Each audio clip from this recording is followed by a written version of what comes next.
Dukungan kepada pasangan calon gubernur wakil gubernur Provinsi Kepulauan Riau nomor urut 1 Ansar Ahmad dan Nyang Haris Pratamura atau Sayang terus melaju setiap hari. Kali ini Majelis Pimpinan Wilayah Pemuda Pancasila atau PP Provinsi Kepri menggelar deklarasi dukungan dan pemenangan pada Minggu 27 Oktober 2024 di ruang VVIP Golden Prawn, Bengkong, Kota Batam, Kepulauan Riau. Pada deklarasi yang dihadiri seluruh pengurus MPW, pengurus dan kader dari MPD Kabupaten Kota, serta seluruh pengurus dan kader MPC dari Kecamatan se-Kota Batam, Ketua MPW Pemuda Pancasila Kepri, Sunarto Poniman SH, dalam sambutannya mengungkap bahwa dukungan ini diberikan sesuai hasil rapat pleno PP yang diinstruksikan Majelis Pimpinan Nasional Pemuda Pancasila. Untuk itu ia pun memberikan keleluasaan kepada Ansar dan Nyang untuk menyampaikan program-program yang akan diwujudkan serta mengajak seluruh kader PP mendukungnya. Sebelum orasi politik oleh paslon nomor urut 1 ini, deklarasi pun dikumandangkan bersama oleh seluruh anggota Pemuda Pancasila dan selanjutnya dilakukan penandatanganan fakta integritas. Kerja keras panitia akhirnya pada hari ini kita dapat melaksanakan. Kita doakan semua berjalan dengan baik dan lancar dan semuanya kita dalam keadaan sehat walafiat. Terima kasih, salam hormat. Salam sejahtera buat kita semua. Merdeka! Pancasila! Pancasila! Pancasila! Pancasila! Pancasila! Pancasila! Apa sih programnya? Apa sih keuntungannya? Kemudian apa sih manfaatnya buat masyarakat Kepulauan Riau yang nanti akan disampaikan oleh Pak Nyanyang secara tuntas. Karena ini adalah panggungnya Pak Nyanyang, bukan panggungnya saya. Jadi saya cuma berharap bahwa Pemuda Pancasila semenjak rapat pleno dan dapat instruksi dari MPN, kita pleno dan seluruh peserta rapat pleno menyerahkan kepada MPW, dan makanya dengan segala macam pertimbangan saya harus jujur Pak Nyanyang, kedua-duanya kader, baik yang nomor 1, nomor 2 juga kader Pemuda Pancasila, tapi kita dengan seluruh aspirasi dari teman-teman kita memilih yang terbaik dari yang terbaik. Maka hari ini Pemuda Pancasila memutuskan untuk mendukung Bapak Ansar Ahmad dan Nyang Haris Pratamura sebagai calon gubernur dan wakil gubernur Riau. Mungkin itu yang bisa saya sampaikan. Sekali layar terkembang, Pancasila, Pancasila, Pancasila, Merdeka. Naskah deklarasi, naskah deklarasi, Merdeka, Pancasila, Pancasila, Pancasila. Kami Pemuda Pancasila, Provinsi Kepulauan Riau, menyatakan sikap siap mendukung dan memenangkan Bapak Ansar Ahmad dan Bapak Nyang Haris Pratamura untuk menjadi gubernur dan wakil gubernur Kepulauan Riau periode 2025-2030. Pemuda Pancasila bergerak untuk Kepri sejahtera.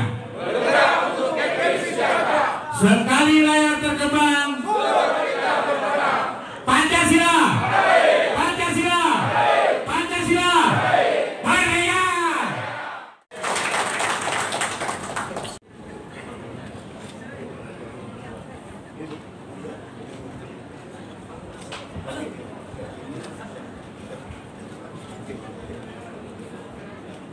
Sudah tahu program-program Pak Ansar Ahmad belum? Kesejahteraan masyarakat Provinsi Kepulauan Riau. Kita konsentrasi yang sudah ada, bukan bermimpi. Pak Ansar Ahmad dan Pak Nyang Haris Pratamura terkait ataupun program-program yang selama ini sudah berjalan kita lanjutkan. MA, SMKN dan SLBN itu tidak dipungut lagi biaya alias gratis. Sudah dirasakan tidak membebani lagi masyarakat Provinsi Kepulauan Riau. Yang kedua apa coba? Nih.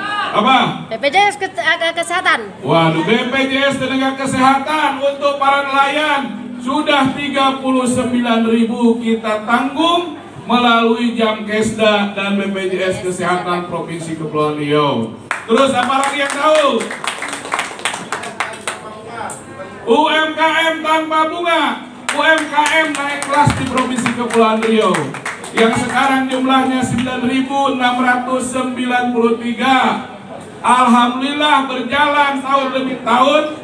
Kita bagaimana ekonomi kita maju di 7 kabupaten kota. Insya Allah 2027 Pak Ansar dengan Pak Nyanyang akan kita naikkan menjadi 7%. Dengan indikatornya apa? Bantam, Bintan, Karimun, dan Tanjung Pinang menjadi FTZ menyeluruh. Kita lanjutkan atau tidak? Kita lanjutkan. Saya serahkan semuanya kepada pemuda Pancasila, karena pemuda Pancasila sudah mendeklarasikan, berarti kemenangan untuk kita semua. Amin. Jadi yang pertama adalah tidak mau lagi Ansar dan Nyanyang mendengar untuk sekolah lagi SMA, SMKN itu putus di tengah jalan, karena sudah ditanggung SPP-nya, sudah ditanggung baju 2 setel untuk PPDB-nya. Yang kedua, sudah ada beasiswa mahasiswa-mahasiswi sekarang 1.500 orang. Paling banyak dari Kota Batam, 600 dari 6 kabupaten. Insya Allah nanti menyusul tambahan lagi. Ini sudah dirasakan oleh masyarakat Provinsi Kepulauan Riau. Yang kedua, masalah kesehatan. Selain daripada BPJS, selain daripada masuk rumah sakit ataupun yang masuk di dalam penyakit ataupun yang sudah ada sekarang adalah layanan bedah jantung yang ada di Tanjung Pinang, layanan terapi stroke yang ada di Rumah Sakit Tanjung Pinang. Pemerintah provinsi sudah membebaskan, cukup dengan KTP, cukup dengan BPJS, itu tinggal kita link, daftar di Dinkes Provinsi Kepulauan Riau .go.id, tidak susah lagi. Kita lanjutkan atau tidak? Kita lanjutkan? Kalau cocok yang sudah baik apa lagi?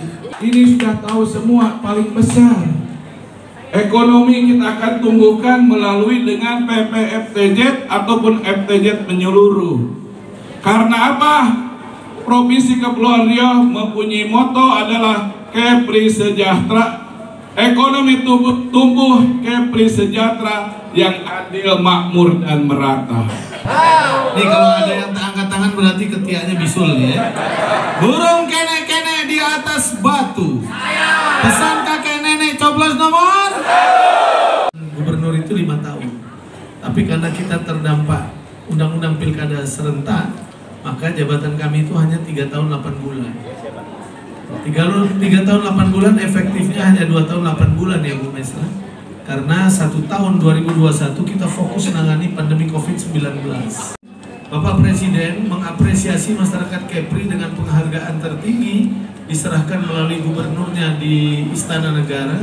Provinsi Kepri ditetapkan sebagai provinsi terbaik penanganan pandemi COVID di luar Jawa dan Bali. Nah, maka saya kira 2 tahun 8 bulan itu Bapak Ibu jabatan yang terlalu singkat untuk menyelesaikan program-program strategis. Maka kemarin saya alhamdulillah ikut kembali calon gubernur untuk periode yang kedua. Sungguh enak si buah kurma, buaya makan kue, onde-onde. Mohon doa Bapak Ibu semua, semoga Pak Ansar bisa 2 periode. Saya berpasangan dengan Pak Nyanyang.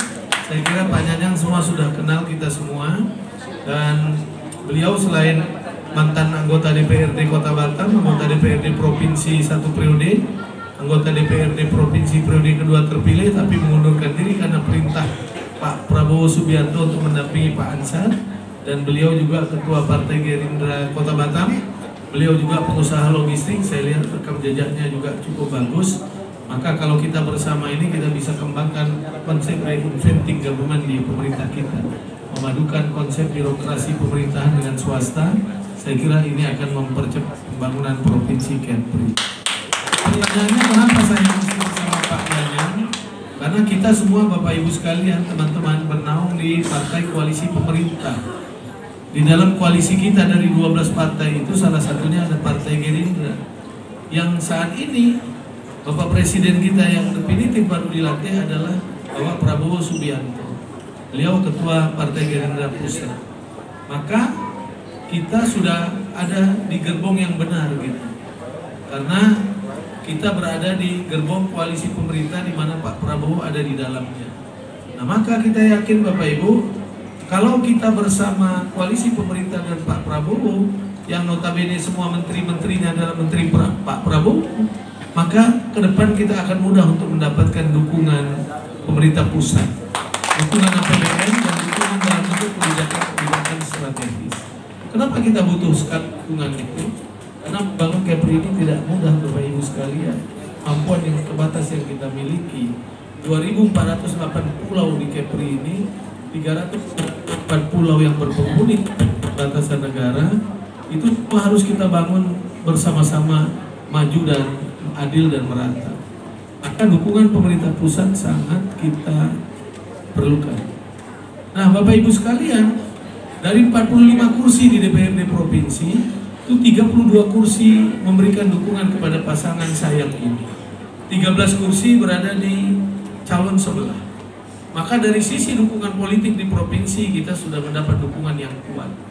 Dukungan di provinsi kita sudah mendapat dukungan yang kuat karena kita satu gerbong dengan koalisi pemerintah. Maka insya Allah jalan kita sudah plong. Kalau yang ada di sebelah, saya yakin Bapak Ibu tak gampang mendapatkan dukungan itu ke depan. Karena Pak Prabowo secara strategis, Bapak Ibu, sukses dan 5 tahun harus melanjutkan kepemimpinannya. Maka kader-kader beliau yang ditempatkan harus sukses dan jadi. Yang ke depan kita akan bekerja keras untuk Pak Prabowo melanjutkan kepemimpinannya bersama. Maka tidak ada kata lain, insya Allah pasangan sayang ini mesti jadi. Amin. Bapak Ibu sekalian, ada program-program yang sudah disampaikan Pak Nyanyang, saya tidak ulangi lagi, karena banyak program-program itu yang harus kita lanjutkan, kita kembangkan. Nah, salah satunya yang paling strategis yang harus kita wujudkan adalah pembangunan jembatan Batam Bintan itu. Jembatan Batam Bintan semua lahan sudah kita bebaskan. Mulai dari sisi landing point Tanjung Uban, Bintan, Pulau Buau, satu tempat nanti tapak jembatan 1, Pulau Tanjung Sau, untuk kepentingan jembatan sudah selesai kita bebaskan. Dan bahkan sebagai bentuk keseriusan pemerintah akan jembatan ini, pemerintah sudah menetapkan Tanjung Sau sebagai kawasan ekonomi khusus baru untuk transit minyak, untuk solar panel dan berbagai aktivitas ekonomi nantinya. Dikelola oleh Panbil Group, dan juga lahan di sisi Batam juga sudah selesai karena saya memang ketok melalui Pak Menko Perekonomian dan BP Batam sudah menyerahkan itu. Sekarang sedang dilakukan proses namanya soil investigation, yaitu survei struktur lahan di dasar laut, survei arus dan biodiversity yang ada di sana. Semua dikaji secara teliti karena jembatan ini nanti akan menjadi jembatan tol yang akan dilelang secara internasional. Sekarang survei itu pemerintah mengeluarkan lagi 70 miliar dan sudah 3 bulan. Bulan depan mudah-mudahan selesai. Kalau itu selesai dokumennya lengkap, saya tinggal nenteng Pak Nyanyang, Pak Endipat, Pak Rizky Faisal dan kawan-kawan yang lain. Tinggal bersama Pak Prabowo mendiskusikan bagaimana jembatan ini bisa dibangun. Kalau bisa sepenuhnya dibangun oleh swasta dengan konsesi yang cukup panjang. Jembatan ini multi-purpose nanti, banyak sekali manfaatnya. Untuk pipa air, jalur pipa gas, dan juga untuk mungkin jalur listrik yang sekarang kabel bawah laut yang sangat resistensi itu. Nah, maka jembatan ini kemarin juga sudah ditetapkan sebagai prioritas utama di dalam penyusunan roadmap transformasi ekonomi Kepri yang baru 2 selesai disusun di Indonesia. 1 Bali, 1 Kepri. Karena ini dibiayai oleh Kementerian Bappenas dan biayanya tidak sedikit. Maka kita sudah memberikan tema peta jalan atau roadmap transformasi ekonomi Kepri itu dengan judul Permata Biru Ekonomi di Gerbang Utara Indonesia. Pilar utamanya adalah jembatan Batam Bintan. Maka kalau insya Allah kami nanti berhasil, urusan saya biar urusan luar negeri pula gantian sama Pak Nyanyang. Pak Nyanyang urusan dalam negeri. Saya urusan luar negeri bagaimana Di pemerintah pusat itu urusannya mencari anggaran sebanyak-banyaknya, mencari dukungan-dukungan strategis pemerintah pusat, termasuk realisasi pembangunan jembatan. Sekarang udah ada 12-13 konsorsium dari luar negeri yang menyatakan minatnya. Tinggal nanti skemanya disusun, readiness kriterianya lengkap, baru ini dilempar ke pasar lelang di luar. Nah, Bapak Ibu sekalian, tapi membangun daerah juga harus ada sinergitas yang baik. Bicara soal pilkada, bicara soal pileg, tidak pernah RT/RW saya paksa begini, tidak pernah. Urusan hati ada Allah yang membolak-balikkan hati kita. Biar masyarakat menentukan pilihannya sendiri. Tapi sebagai pemimpin kita punya kewajiban memberikan ruang kepada masyarakat kita untuk menjaga bersamaan, menjaga silaturahmi. Karena kebutuhan itulah yang menjamin kelas rakyatnya tidak memblok satu dan lain. Pancasila. Merdeka. Merdeka. Merdeka.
Tim Oke Andri Sofyan dari Batam mengabarkan, salam Orbit Kepri.